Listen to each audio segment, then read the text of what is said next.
Boy, Mr. B here. Uh, what's up? It's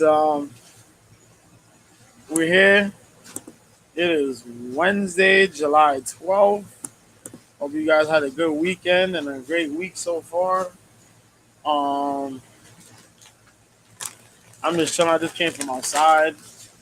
Boy, it's hot. Um, I know what to tell you.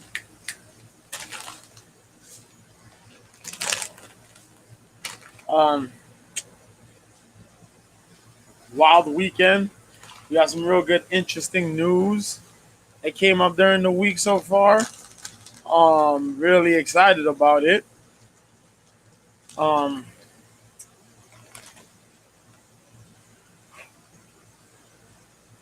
Probably I brought back the sun chips, the salsa joints, the Guardian salsa. The joints be hitting. Um, yeah. So we just coming back from the wild weekend, UFC 290. The PFL Europe card. Um, Boots Ennis pretty much getting the finish. Um, in his fight, Boots went out there on a mission, man. So let me talk real quick about what happened last weekend. Then, well, I'll talk about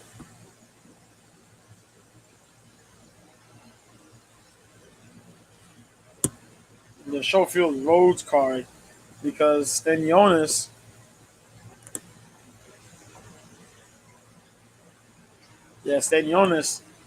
had to pull out that fight. So we have Floyd Schofield versus Haskell Rhodes. Schofield won by decision. Jojo Diaz beat Jerry Perez in the co-main. So guy, he got moved up. Um, Marlon Esparza defended, locked up all of those titles. WBA, WBC, and WBO World Female Flyweight titles against Celeste Alanis. Majority decision. Um, Tudor beat Harris decision. Tristan Cruz had a second round finish against Joe Jones. Darius Fulgham beat Jeremiah Kurthright by third round TKO. Good stuff, man. Good stuff on that card. But the boots, and I was supposed to go and stream that, but I was so frustrated by what had happened over the weekend with my OK Live. You know what I mean? Um, so because of that, I didn't even like. I was just so upset. I'm just like, yo, forget it. I'm just doing whatever. And hold on, I'm trying to look for something else. There you go. There you go. Okay, so yeah. So the Ennis fight was on Saturday too, but it's taking place with the 290 card. But yeah, man, Ennis successfully defended against Raymond Villa. Got the stoppage at the 10th round. Boots was on form compared to his last fight. Absolute form, total domination. Went out there and he did what he needed to do to get the win. So now he's gonna be sitting comfortably, waiting for the winner of Crawford Spence. He's now officially the mandatory for the winner. Happy for him. Um, we had a couple other good fights on here as well. Yuri Cedeno got a stoppage. Well, he got a knockout against William Townsend in the prelims. First round, straight right hand, well, straight left, my fault. Steven Torres got a finish against James Evans. Marquise Taylor got a good win against Elvis Gomez. Dwight Fleming Jr. Got the doctor stoppage in that 4 rounder against Henry Rivera. Rivera ended up with a broken nose. I'm gonna fight though. Sorry. Let me be professional. I'm here munching. But yeah. So the UFC happened. UFC was pretty good.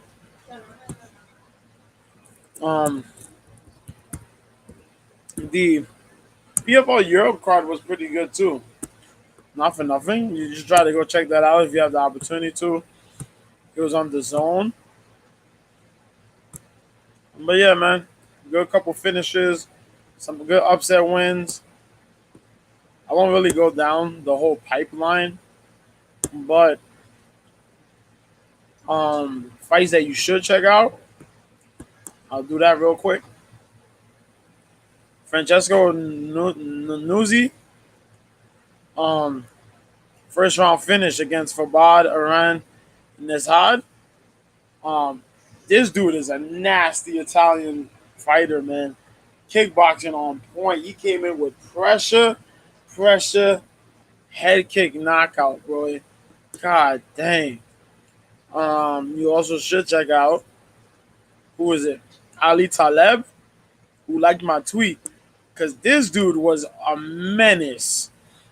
He fought this dude named Kenji Bortoluzzi. Bortoluzzi's out of Sweden. No, Switzerland, my fault. Ali Taleb's out of Sweden. And Taleb came out there beasting. He came in, they said Bortoluzzi needed to use the kicks and try to wrestle. Taleb needed the power shots. Taleb not only had power shots, Taleb was wrestling, throwing this dude left and right. Didn't give this guy no type of breathing room. And then drops him with a nasty left hook and some ground and pound. Finishes him in the first round. Check that dude out. I know he got a Twitter handle, he got a Twitter page. Find it. And then follow him, yo. He's something to watch. Lewis McGrillen. He looked good. He got a finish against this dude named Amrali Saidoskurov. Good showing by him. Good footwork by him. Good IQ. And he mixed up the skills. But the boy got hands. That boy got hands. Good bantamweights. Jacob Kazuba out of Poland. He beat this dude Maxim Radu with a severe naked choke in the first round. Just insane control on his part. Kazuba came in, threw some shots, got a takedown. Full on BJJ, man. Anatoly Baal. Yeah. Out of Germany. That dude was crazy. Beat this dude Sebastian Santana Goods. I think this dude's out of Spain. Beat him.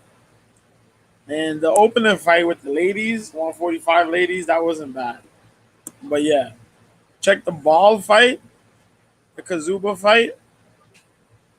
You can check Evans. But definitely don't miss out on the Taleb fight and the Nuzzi fight. Those, shit. Hella good fights, man. Hella good fights. And then we had the UFC, right? So the UFC 290. History was to be made.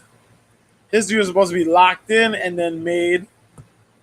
Unfortunately, history was made, but it was not on the side of what people expected. Man, oh man. 290 delivered. International Fight Week was that week, last week, man. Ended off that Saturday. My God.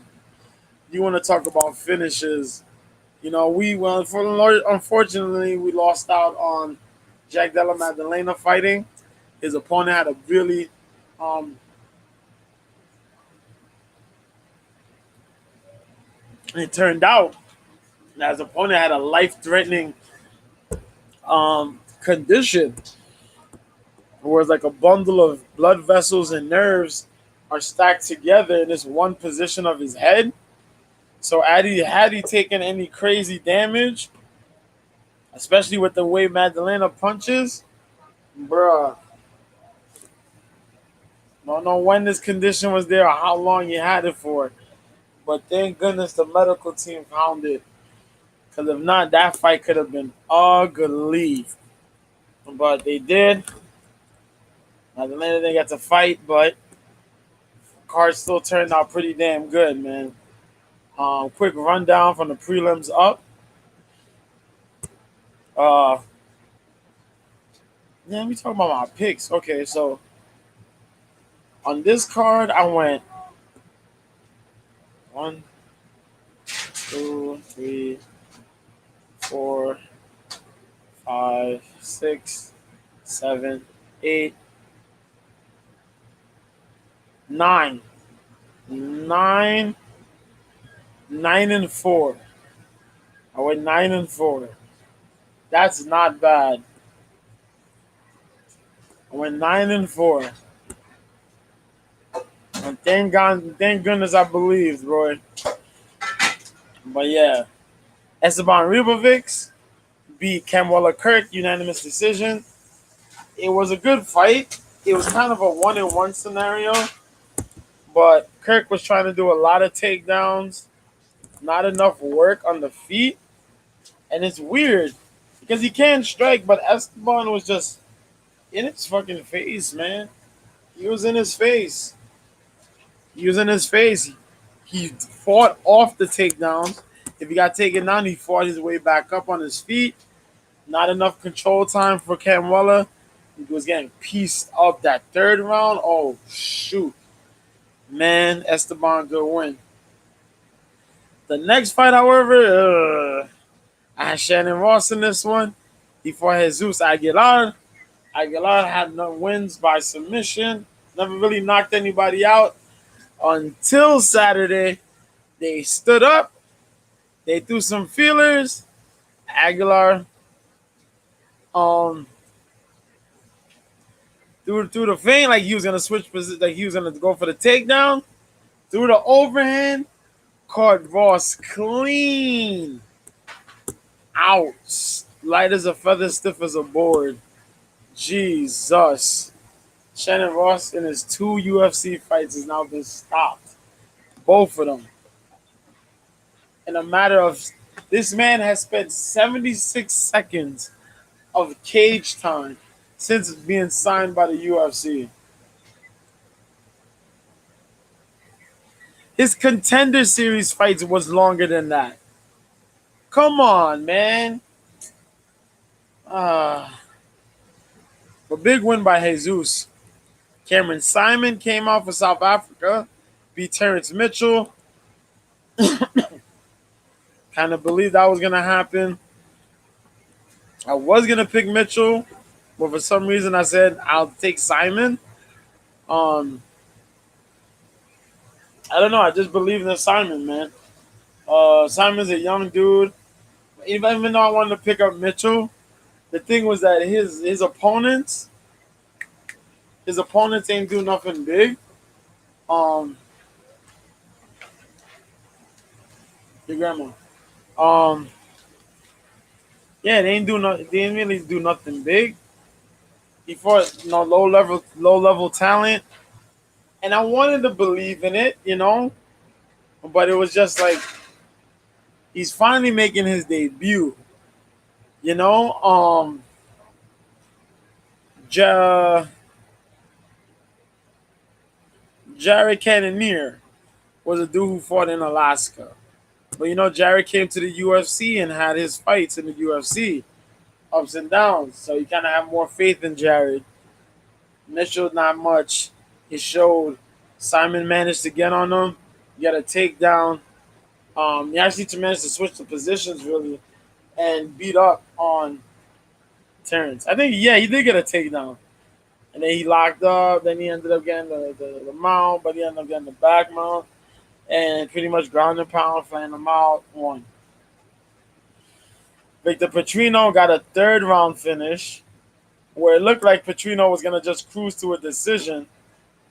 Petrino got a gas tank. Yo, light heavyweight prospect, here we go. Let's ride this train of Victor Petrino. Win, lose, or draw. I'm going to take Victor Petrino as the next up prospect, man. This dude is good. He's good. He's not just big body and, oh, I'm just going to throw big shots and you're going to get hit by these big shots and that's all I got to offer. Nah, man. This dude good. He good. I like what he offers. Good cardio, the understanding of wrestling. He can strike. His defense is pretty decent. I won't say it's good or great. I'll say it's pretty decent. I haven't really seen him fight like a crazy level striker yet. To say that, even though Pacquiao's a heavy hitter, but his strikes are pretty straightforward. But other than that, I think I could ride the wave, the Petrino wave. Um, but yeah, he had it. Looked like he was in a coast to a decision. Found an opportunity and got a submission. An arm triangle in the third round. Alonzo Menafield beat Jimmy Crute. You know, Jimmy Crute's the Aussie, man. Had to pick my boy Alonzo. Representing that Fortis. Let's go. Alonzo Menafield and Ryan Spann. I love those guys, man. I've been riding that wave since LFA. Still gonna ride that wave till the day they retire, man. But Alonzo Menafield, really good. Got the guillotine choke in the second round. Um, Pretty much, this was the fight we was expecting. Alonzo came out heavy. Crute was trying to do some things. He did land some good shots, but Alonzo was on point, man. For the most part, landing the heavier strikes, the cleaner strikes, and for some reason, like Crute was a little, I don't know, a little foggy, a little bit. But then Crute was trying to get his wits about him. Unfortunately, he got himself in a bad position. Alonzo managed to grab that neck and head. Got that guillotine on him. And then kind of threw his body up on there. So it looked like that nasty, like, you ain't got no space. That crank guillotine type. Look like you about to rip somebody's head off. Jimmy at the top. Poor Jimmy, man. Jimmy not even a old dude. Jimmy like 30, man. Jimmy not even 30. Is Jimmy 30? I don't even think Jimmy 30, man. How old is Jimmy? Jimmy not 30. Yeah, Jimmy 27, man. God damn. But Jimmy will be alright, man. But here comes some shock. Denise Gomes beats Yasmin Waregi, man. 20 seconds. They stood. Gomes caught her with a right hand. Yasmin dropped. Denise swarmed. Oh my God. There was like 10 plus punches on poor Yasmin. Yasmin was getting hit. Her head kept bobbing. Looked like she had no control of her neck for a quick second. Denise was just on her. The ref ended up stopping it. Yasmin was like, yo, I can still go. Because it kind of looked like she did. But it kind of looked like she was getting hit. Like, in and out of consciousness. If you watch the fight. Man, I give the ref credit. Stop the fight when it needed to be stopped. Even though I picked Yasmin to win there. Denise did her damn thing, yo. Big props. That's me a bounce back. That was a hell of a win for Denise. Tatsuro Taira, unanimous decision against Edgar Charez. Um, 12-6 elbows. The rule. Improve the rule, y'all. Come on, man. It's really stupid at this point. But Tyra got a lot of good control. Charez was trying to do his thing and defending the takedowns and defending the submissions. But Tyra just had pure control, man. Um, Straightforward win for Tyra. Can't really say nothing else. Good job. The OG, last fight of his contract, last fight of his career. Robbie Lawler, man. I watched Robbie Lawler years ago. Debut for the Militich Fighting Systems. Pat Militich. Um, you know, Jeremy Horns of the world, the Tim Sylvias of the world, uh, the Jens Pulvers. Congrats. They had the Hall of Fame. Jens Pulver, did his speech out there over the weekend. But Robbie was out there. He got to see his friend, man. Longtime friend and teammate, Robbie Lawler. Robbie went out there against Nico Price. This thing lasted under a minute. Hell of a throwdown, man. These dudes met. They threw hands. They got in a clinch. They were rocking sock'em robots. Robbie ended up catching him with a hook. Nico drops. That's it. A guy who come to the UFC, he was like 19, 20 at the time, was knocking out fools, got knocked out, infamous by Nick Diaz, ended up leaving the organization, fought everywhere else, fought for Strike Force, had a hell of a career there, came back to the UFC, cut weight, became a welterweight, won the UFC title. Put his whole life on the line, blood, sweat, and tears.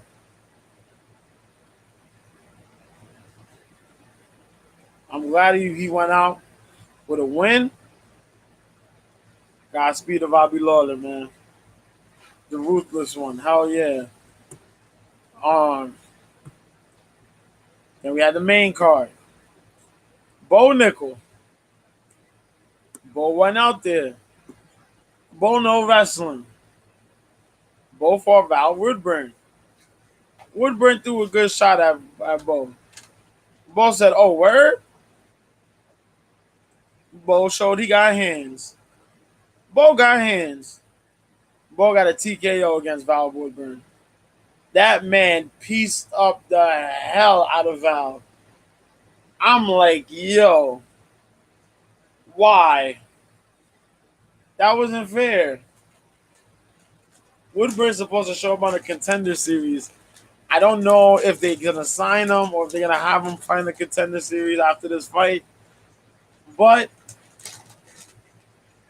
if Woodburn could cut to 170, I wouldn't mind seeing that. Woodburn fighting Bodo, that was crazy. That boy got torched.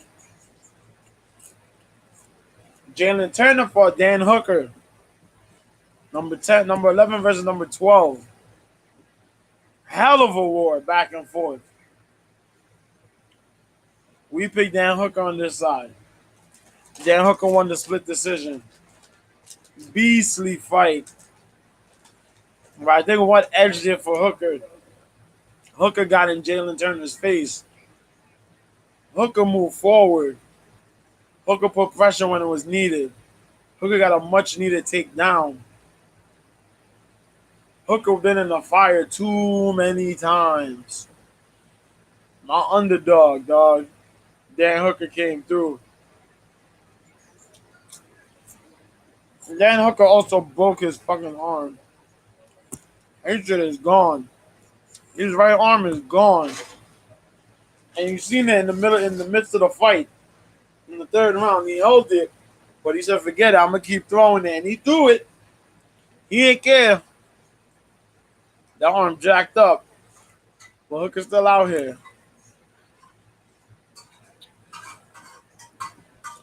That was the first Aussie that did it.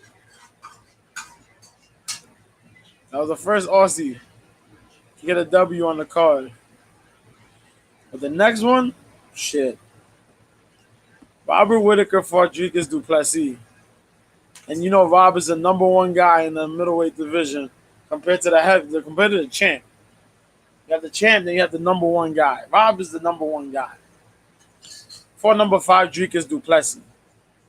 Now, du Plessis, you always think, you see du Plessis, even myself, du Plessis look like, well, he's this guy. He's big bodied. He can strike well, good kickboxing, but he fights awkward. He had an awkward approach to throwing strikes, an awkward approach to getting takedowns and whatnot. And he gasses. He got like a round and a half in him. The earlier fights, he did things easy. But then when you look down and you see a couple other fights, in du Plessis' career during his UFC run here, they had you thinking, was it Brad Tavares? Was a war back and forth. You kind of wondered about it. The Trevin Giles one was somewhat until he got his footing, and then Giles started messing up. Darren Till, he looked ugly in that fight. Derek Brunson, he looked ugly in that first round. But he won those fights. Man, this dude showed up and made everybody forget about those fights.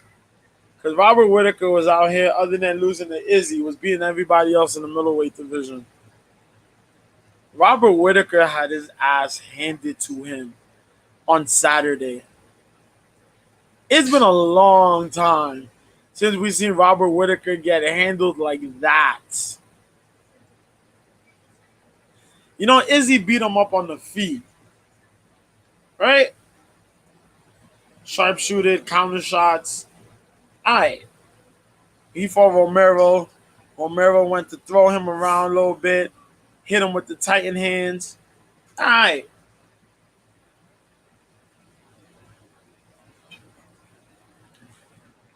Dricus showed up. Dricus beat up his lead leg and went southpaw to beat the jab of Robert Whitaker. And he took away Robert Whitaker's biggest weapon and applied it on him.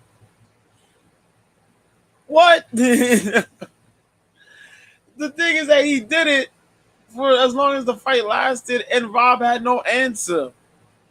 Rob tried to wrestle. Wrestling didn't work. He got his legs chopped. Dricus got a takedown. Dricus worked. Dricus busted his head open with an elbow. If Dricus almost had time to finish him. Nah. Bro, buzzing rain. Rob hurt. Rob goes out there trying to do the same things. Get the kicks out there. Get the footing out there. Throw the jab out there. Didn't work. Dricus used that big frame. Dricus kept shit simple. Now Dricus is dropping Rob. Dricus dropped Rob with the jab. What? Rob getting lit up. What? Rob is running away from Dricus. Dricus is on the chase. And he ain't tired. What? Dricus lays hands on this man and stops him for the second round TKO. I was shocked. I know Rob been in wars, but damn. To have somebody just show up and be like, yo, this guy's good, but he's not a big deal. Like, even I'm looking at him like, yo, he's good, but he's not like a big deal. Just shut me up, man. Dricus du Plessis, man. And then you had the whole thing, Izzy came out there, Izzy dropping N bombs, blah blah blah. Izzy was under the sauce. He was sauced up. His boys was there, Hooker, Volkanovski on the card. Their homies recruit. Whitaker. These guys lose. I don't condone it. The history, you gotta look up the history yourself. The fight, I look forward to when Izzy fights him now, Dricus du Plessis. But there's the issue of how it's not what you say, is how you say things. And Dricus kind of opened this bag of worms some time ago. And I guess in the hype of you winning, you don't pay attention to what you say. People take offense to it. But in the end, I hope they both figure it out. They can come to terms after they fight or whatever. You can put it sideways, whether or not. But it is an issue. There's a history to it, the apartheid and all that, the colonials and people invading the land. Outside of that, Izzy turned the whole post-fight interview into a skit from the Boondocks. And when they fight and they'll figure it out. But it happened. Brandon Moreno, Alexander Pantoja. Pantoja had the first two fights in the bag. This was the third joint, trilogy fight. This fight was so back and forth. Insanely back and forth. The craziest part about this is that I thought Pantoja was gassed after like the second, third round. Nope. Pantoja started coming in with shots and takedown attempts, and he found his opening with the takedowns, and he kept landing these takedowns. And Brandon was trying to fight back on the feet and play the range game and throw the long jab, the long punch combinations, wrestle his own type of wrestling. Close fight. But Pantoja nabs it, man. 3 fights in a row. And this post-fight interview, damn, man. You hear the pain, bro. Man was happy. He talked about how he did this for his family. And he talked about, his dad didn't think he would be anything. He said, you see your dad? You love me now. Like, damn, man. Damn. Crazy, bro. Then you had, so Moreno loses out this title. Now, we have the main event. Australia versus Mexico. Yair Rodriguez, the interim champ, versus Alexander Volkanovski, the champ. And they went out there. They fought. Everyone believed, Yair was going to be the remedy. It's not the remedy. He was doing good.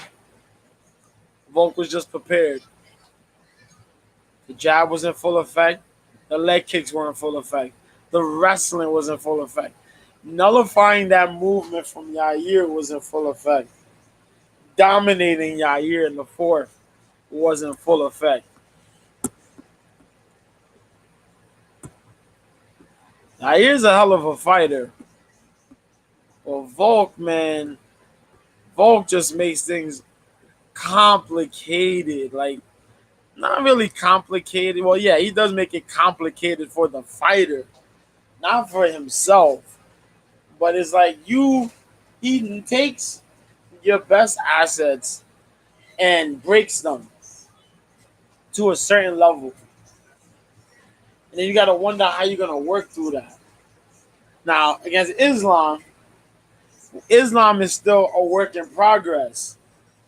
So that one was a little different. He's a bigger boy. The power difference is a little different. Um, yeah, and he's evolving. But as far as featherweight goes, we're gonna be waiting a while, man. Now I know he did the standoff with Topuria. I said fourth, my fault, third. Um, he did the standoff after the fight. Third round TKO finish, ground and pound. Stood over Yair, just pounded right Yair, man. It's bad. I was a little sad for Yair because, you want to do it for the people. People were hype. Would have been nice to see, Mexican pay per view. But, they went from three champions to one now. Well, Volk is dominant as hell in the featherweight division. Now we got to see what happens. He beats Topuria. He don't want Max to fight Topuria. He wants to fight Topuria to take his undefeated streak from him. I can't wait. I can't wait. So no, that's on that end. Watched the Ultimate Fighter yesterday. Another finish happened. The veterans got another win. I don't know what the hell's going on the Ultimate Fighter. Now some people are mad because of the format. Whether you talk about the training, the format, there is a question that has to be had though. Like, yeah, whether even if the vets are good, you gotta have some form or something. Because even if you see young guys come in and beat some of those veterans, what the hell? But I'll talk about that for another time. But yeah, Jason Knight fought Landon Quinones, drew some good punches. They had a good exchange of punches. Jason threw some tight hooks and uppercuts. Caught Quinones with the uppercuts. Quinones went for the takedown, got the takedown. Jason Knight, people forget how good his jiu-jitsu is. Threw those legs up, try to get an arm bar, switched it up, and eventually got a triangle choke. Submits Quinones in the first round. Connor's upset. Connor's asking what we're going to do if it ends up being a sweep. There's never been a sweep in tough history. This shit crazy. Now, let's get to what we're here for. Francis Ngannou. It's been announced. Was yesterday? Yeah. Francis Ngannou is facing Tyson Fury. It's official for October 28th in Saudi Arabia. It's a 10-round exhibition bout. Um, Francis did it. He did it. The man put his money on himself, and many people doubted him. Not me, man. I like Francis, and there's few people who've managed to do what Francis has done: leave the UFC and go on and achieve things outside. We have Randy Couture who went and did that. Zinedine Diaz is finally doing that. Um, the folks that did the lawsuit have the action lawsuit on um now Francis is feeling to get paid. The Saudis are working big time from all these sports. They're doing this now. They're looking for that December. If Joshua beats Wilder, they're looking to get that done. They're trying to see if they can get other big heavyweights on that card as well. But Saudi Arabia is doing it right now, man. Alexander Usyk is going to be fighting Daniel Dubois. Now we know. Um, Joyce Zhang 2 is going to take place later this year.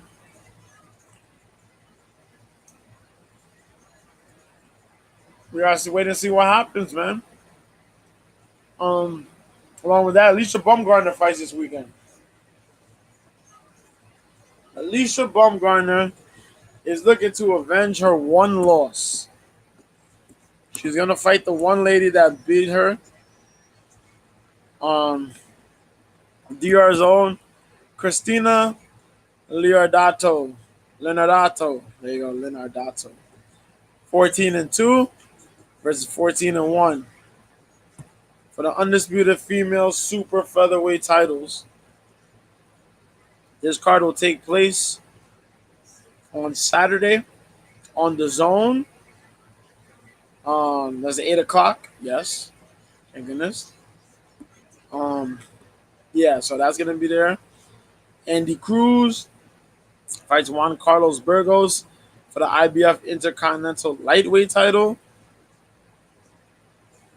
Jericho O'Quinn, 15-1 fights Carlos Mojica at 118 for a. He was 8-2. My fault. Jamarco Holloway fights Angelo Snow at 147. Cameron Pankis, who's undefeated, fights Misael Reyes, 4-4 at 130. Jermaine Franklin, yes, Franklin, who just fought quite a number of people. He's going to be fighting Isaac Munoz, who's 17-0. Hold on. I don't know what the hell just happened. I should just teleported. But yes, Jermaine Franklin finds himself on this card. It's a weird world for the heavyweights. Jermaine Franklin, who was a main eventer, fought Anthony Joshua and Dillian White. And he fought Rodney Moore. But mainly Dillian White and Anthony Joshua as a main event. And he's out here on the main card, but not a main event. Second fight on the card. Mexican Isaac Munoz was 17-0. Joshua Pagan, who's undefeated at 7-0, fights Gabriel Smith 11-9. Interesting. That'll be on Saturday. Now, if you guys don't mind, let's talk about this week. Yeah, talk about Ngannou signing. Yeah, so we gotta also wait and see what Dana White's gonna announce. I think Francis was smart enough to wait. And Dana White announced the John Jones Stipe Miocic fight for UFC 295, which will be later this year. Possibility that John retires after this fight. Possibility that Stipe retires after this fight. Possibility that both these guys retire after this fight. John, I think John's gonna look to retire, not have to deal with the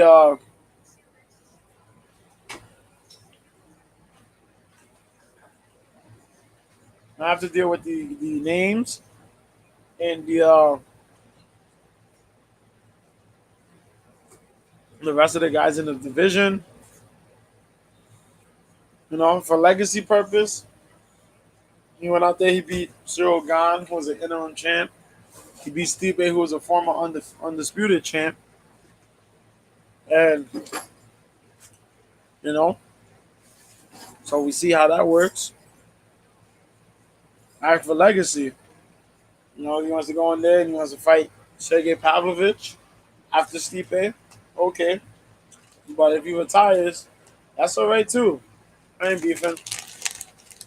If Stipe wins, Stipe wants to retire, fine.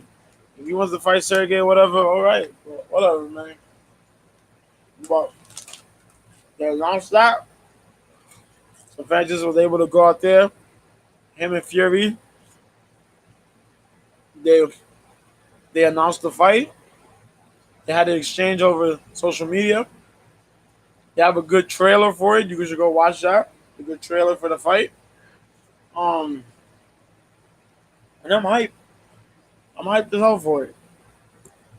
But yeah, this week I mentioned the Alicia Baumgartner fight. There's a WBC lightweight eliminator between Frank Martin and Artem Harutyunyan. Harutyunyan. Yeah, Harutyunyan. There you go. Um, also got Alan Picasso versus Sabelo Gambiniana for the super bantamweight fight. And you got Josh Kelly versus Gabriel Corzo. Now, the Corzo fight, go check that out. That's on the zone as well. Um, that should be a banger of a bout. That'll probably take up earlier in the day, so check that out. Um, for MMA wise though, there's a couple of fights that's gonna take place this. Well, there's a couple of events. One is this Saturday. I mean Friday. One is this Friday. Of course, they got the one morning fights, but their Friday night card is very interesting. It's headlined by Superlek. Yes, Superlek will be fighting Tagir Kalilov. Kalilov. Now, Superlek is on the chase, finally trying to fight and win his titles back. Um, Against who was this dude? Um, Sorry, I'm munching on these sun chips. Um, who's homeboy?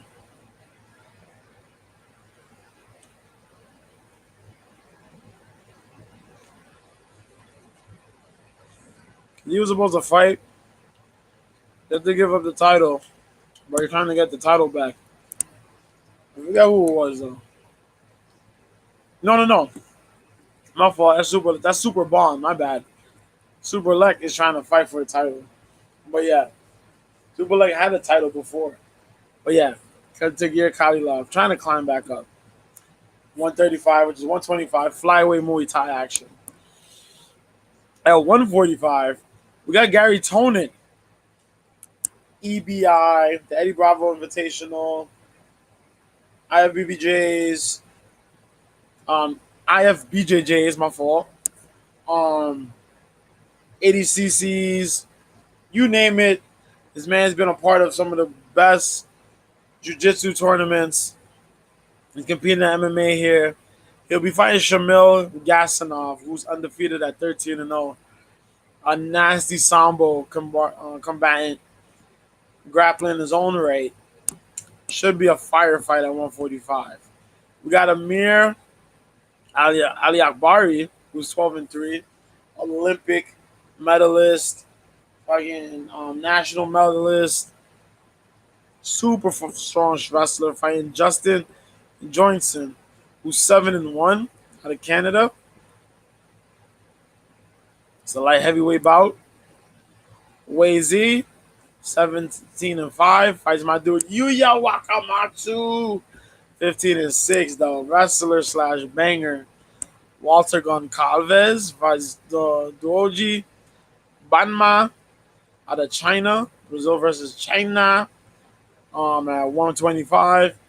Tammy Musamechi, who I think is the sister of Mikey Musamechi, fights Amanda Ali Quinn in a grappling bout. Strawweight grappling. Aaron Canyard, who's 10-0. Venezuela fights Akbar Abdullayev, who's 9-0. Abdullayev caught a body just a couple events ago, which is gonna be really dope. Laura Fernandez does the Muay Thai fight against Pet G. Pet G's on a tear, and Chris Konstantin Rusu fights Bogdan Shumarov in kickboxing. So I read that from the main event down. So take that in reverse And that's what the one fight night 12 card is about. If you're into Russian shenanigans, go check out KSW on Fight TV on Saturday at 1 p.m. Uh, it will be KSW 84, DeFreeze versus Bajor. Phil DeFreeze continues this heavyweight run, man. It is insane. This dude was getting slept by all the UFC heavyweights that he faced. And then comes out here, picks up this title, and just goes on this freakish run, man. Big props to him. But you should check this card out. Look like you got some good names on here. A lot of Polish power on this card. Definitely a lot of Polish power on this card. I just go in here blind. If I watch these cards, I go in blind. There's very few guys I know, but it's because the fights are so insane.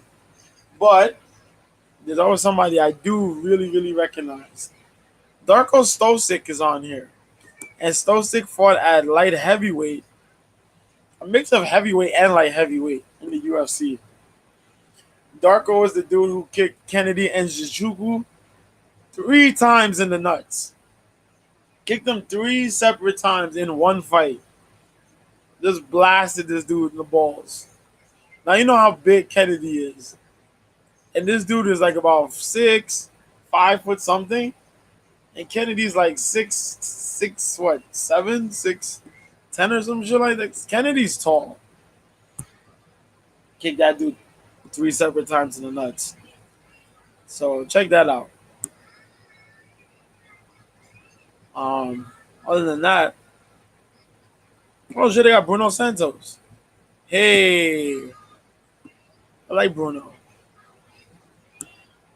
That's so Bruno Santos.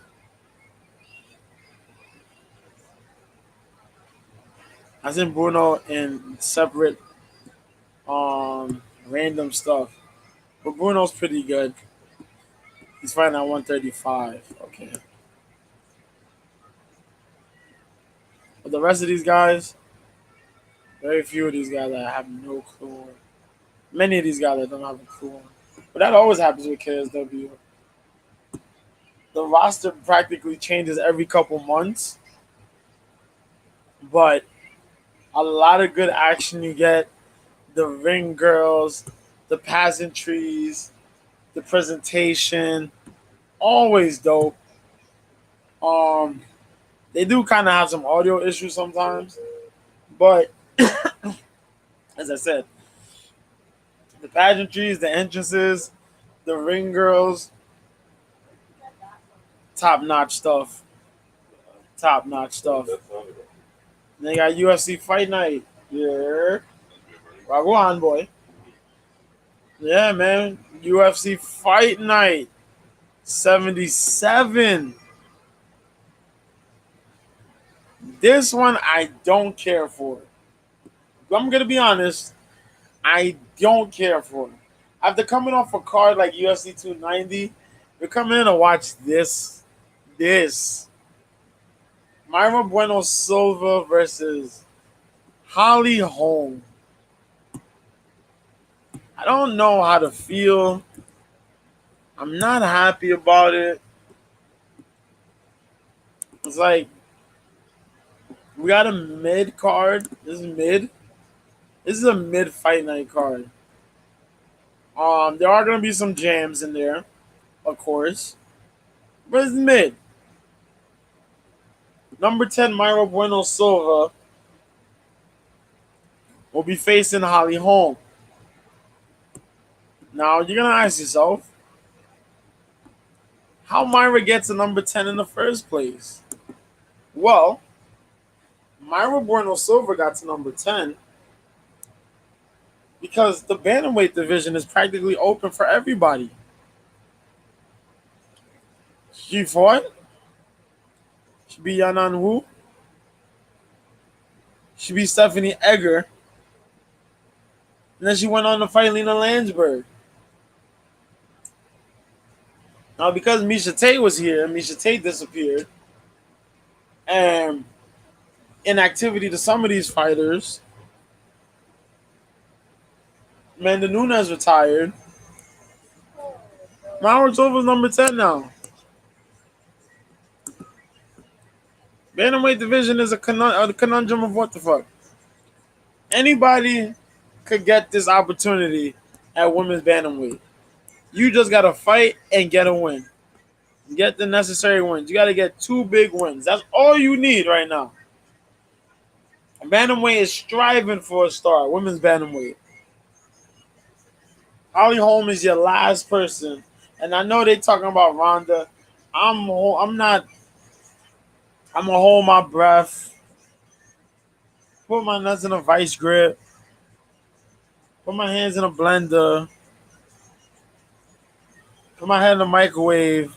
Before I'm to believe that Ronda Rousey is gonna walk in here and have 2 of the most epic fights, or be fighting for the bantamweight title. People be wilding. As much as I like Ronda Rousey, I don't want to see Ronda Rousey come back in the UFC. Who you gonna match her up with?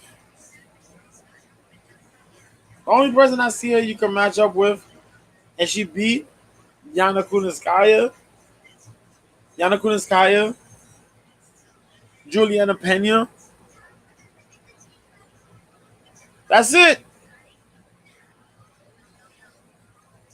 Who else you gonna put her up with?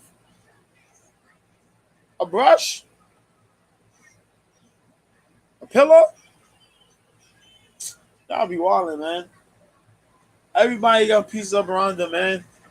You know Ronda's worst case scenario is her striking.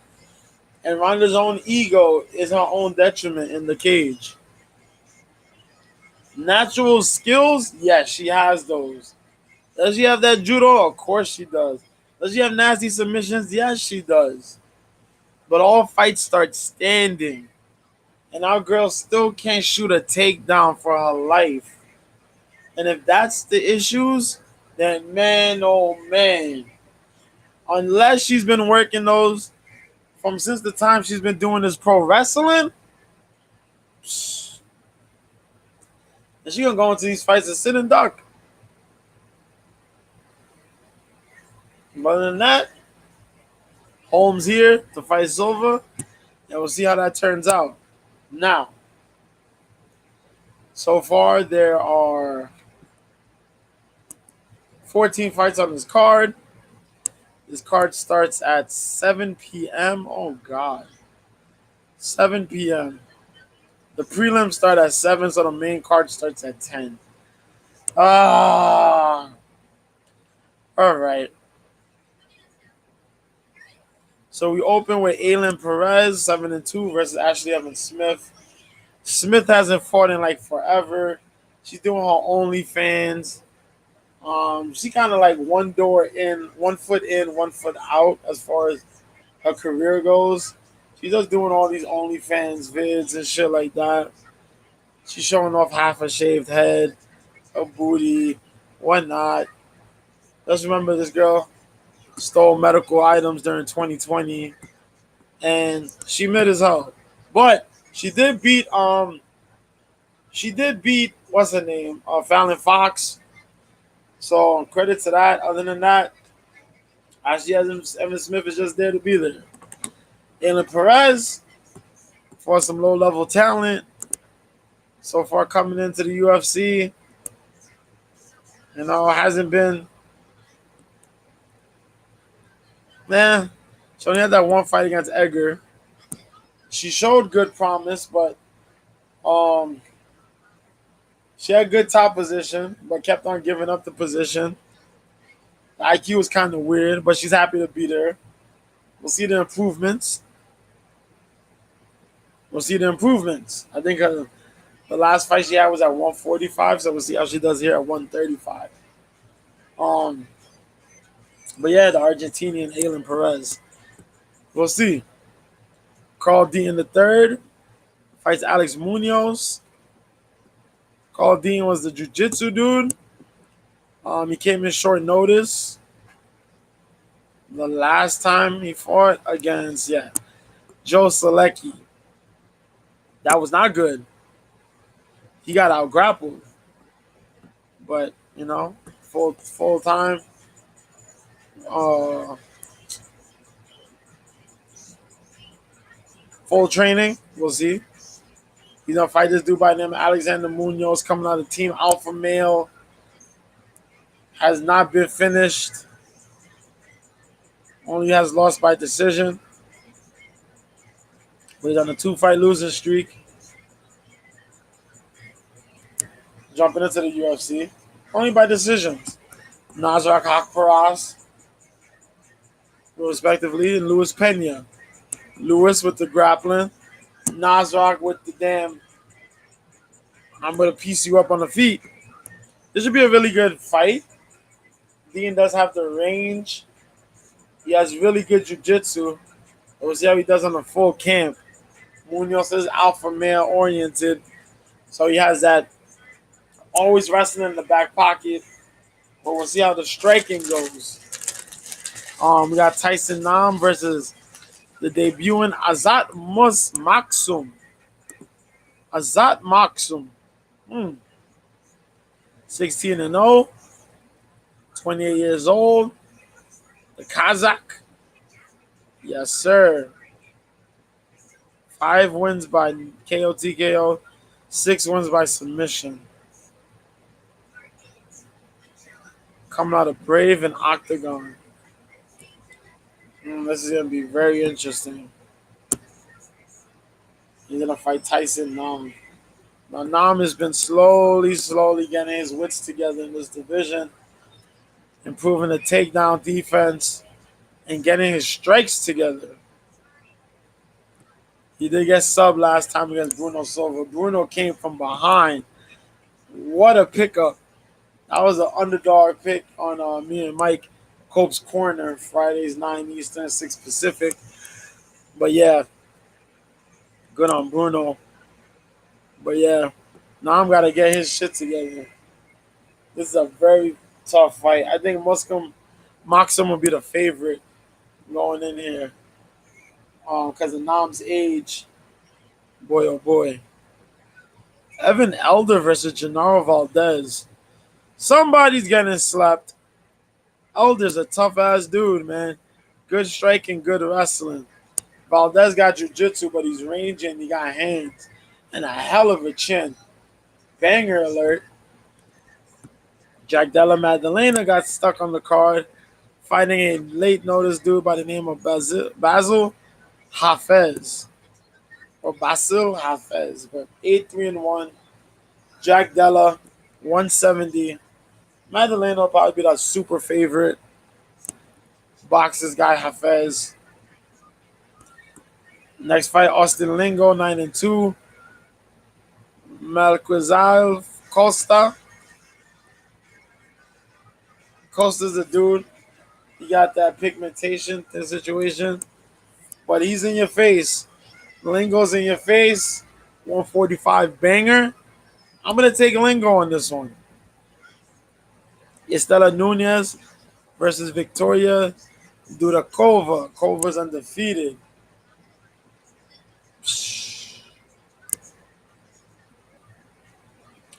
A lot of submission wins. 4 submission wins out of her 6-0. But she got she got amateur fights too.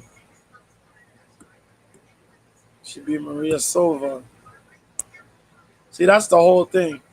When you look at that shit, you say, okay, she got 6-0 as a pro, but she does have pro fights. She got amateur fights. Estela Nunez is 6-4.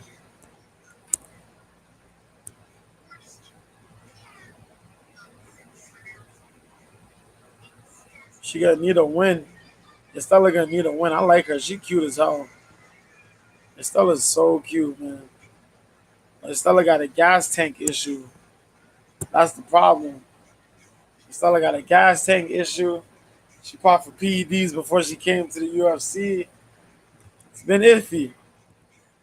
Tucker Lutz versus Melsik Bagdasaryan. Bagdasaryan got finished his last fight. Lutz got handled his last fight. Now Lutz is top heavy. He's a kickboxer. He can wrestle. But he got finished his last fight by Daniel Pineda, handled by Pat Sabatini, while Melsick took only his second loss in his career. Um, Last fight out against Joshua Kulibal. Kulibal just hustled him on the wrestling aspect. Um, this should be a good fight. I think Bagdasaryan is the better kickboxer of the two. I think Lutz has the better overall skill, MMA skill wise. But I think Bagdasaryan, this is a fight for Bagdasaryan to bounce back from. We'll see.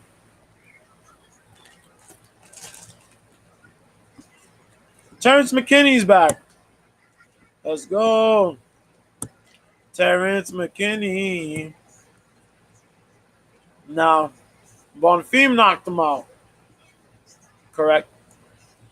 Beat Eric Gonzalez, but got stopped by Drew Dober. Good wrestling. Pretty good chin. He's still young. Hopefully take the lessons from last fight. Go out there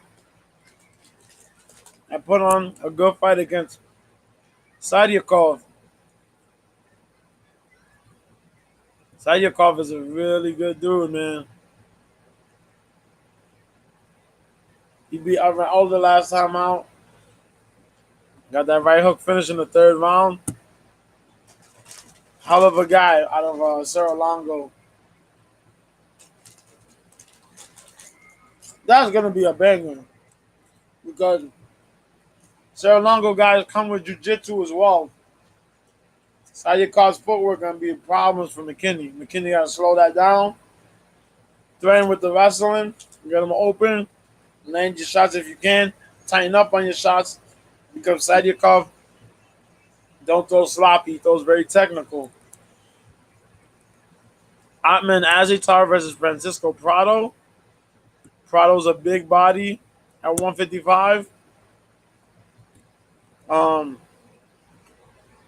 Relatively young, but big body at 155. Atman got knocked out by Mafrovola in his one loss. He's coming back for blood. Somebody getting laid out. I'm going to take Prado getting laid out. Then Atman Azitar gets a W here. Ladies fight incoming. Chesley Chandler fights Norma Dumont at 145. Norma thick. Norma still fighting at 145 because she can't cut 135. She too thick. Chelsea Chandler taking the challenge. Now, while some people don't know Chelsea is part of the Scrap Pack. Cesar Gracie Jiu-Jitsu. Diaz Army. She's out here for real. And that girl can bang. She got a chin, boy. She got a chin, boy. You want to talk about mean? It's going to be mean. She going to try to get gritty with Norma, man. Norma got to be on her P's and Q's. But she going to go nighty-night. Shit. She got to be on her P's and Q's or she going to get TKO'd. That's going to be a banger, though. Chelsea also got good jiu-jitsu skills. Norma has jiu-jitsu, but we don't really see it like that.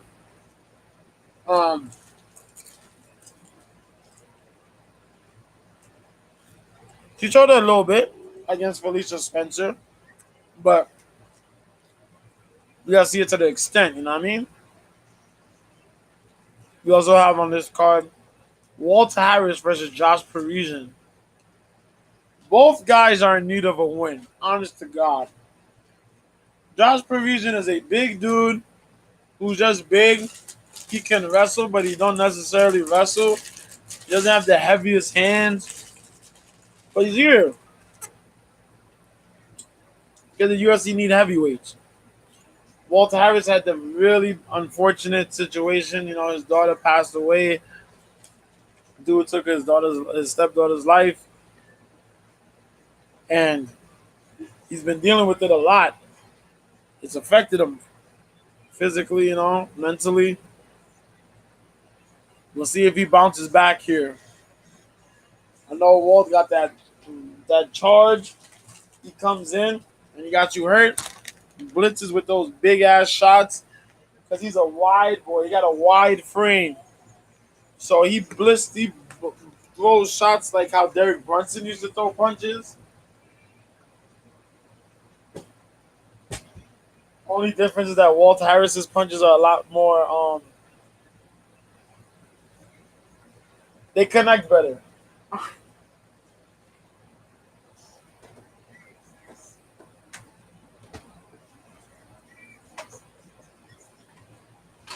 They connect better. So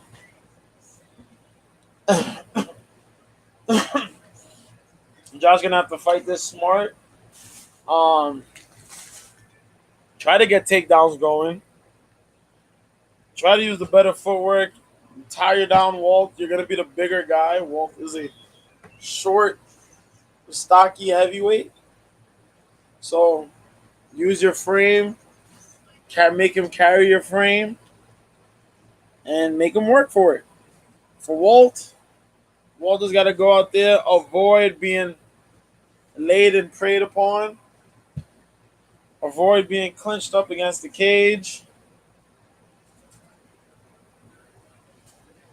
out and just outwork him with the punches, outwork him with the strikes, leg kicks, shots to the head and the body, piece him up and take him out.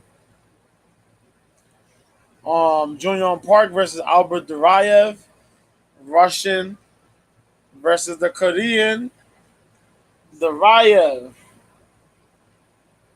Hasn't been like all that spectacular. Um, these last couple of fights.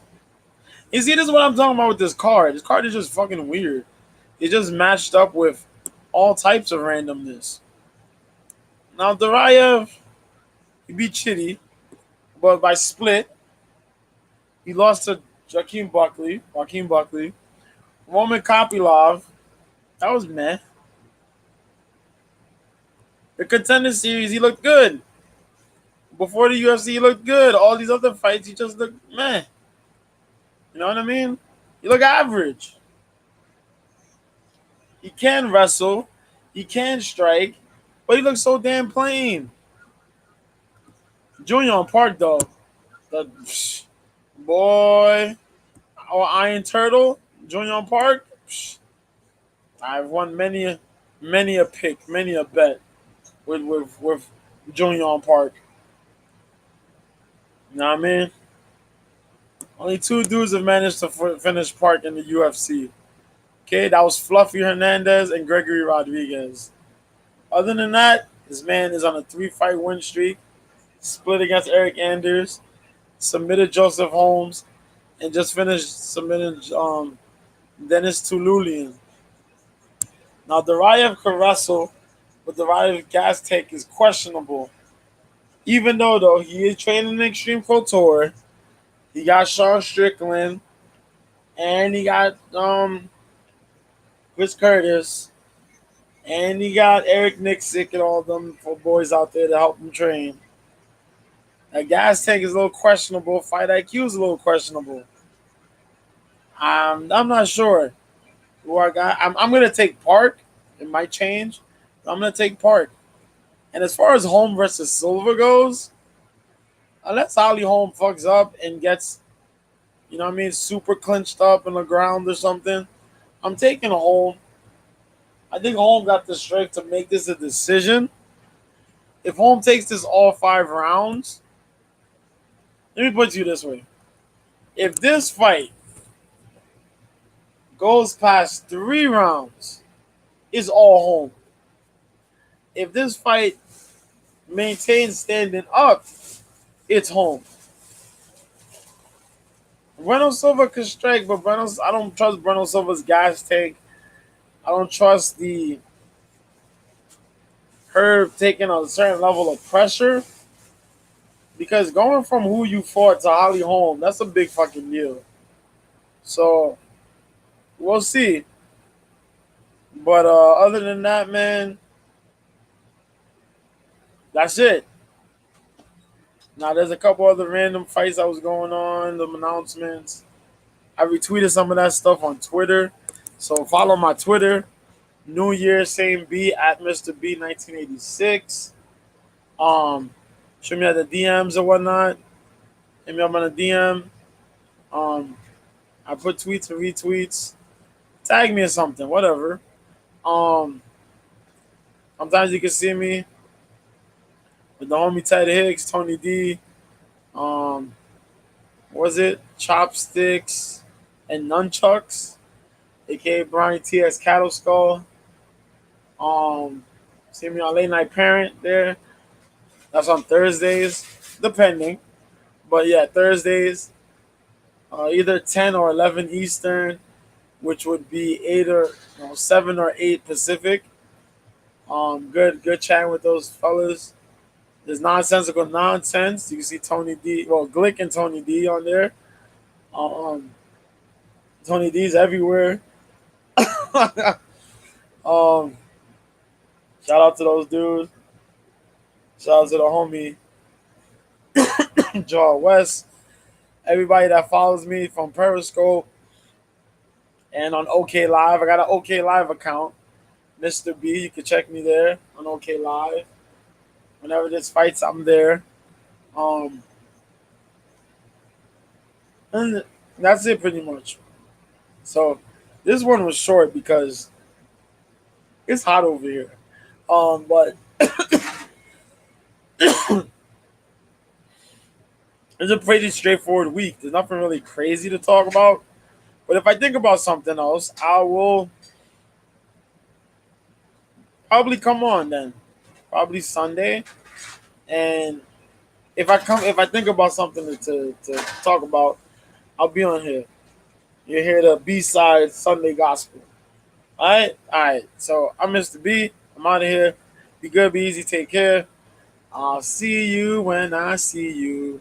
Oh yeah, we gotta hear about this purse bid because I want to know the purse bid between the Fury and Ngannou fight. Um, and a couple of these other things too, because Shakur Stevenson supposedly threw up a purse bid to fight Haney, and we still got to hear about the purse bid with Canelo and Charlo. I don't know what the purse bid is between Spence and Crawford, but it's a lot of craziness going on. But I'll keep y'all informed. Have a good night. Enjoy the rest of your week. Until then, peace.